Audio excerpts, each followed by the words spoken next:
তুমি তো কি বলছো? কি বলছি বুঝতে পারছিস না তুই?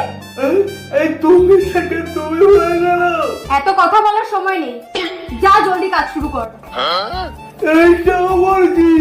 ওটা কি বুঝতে পারছিস না? তোর পিছনে যে বুনো শুয়োরটা আছে তাকে গিয়ে জিজ্ঞেস কর ওটা কি। বাবা, এটা দিয়ে ঘর মুছতে হয়।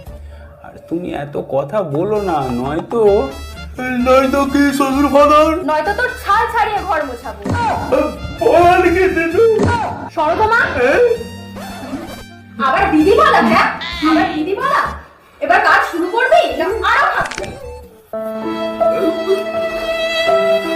এই রামু, তুই কাজ শুরু কর। ও এখন ঘুমিয়ে পড়েছে, ও ঘুম থেকে উঠলে তারপর তোর সাথে কাজ করবে। আচ্ছা আচ্ছা মালকিন, ঠিক আছে ঠিক আছে।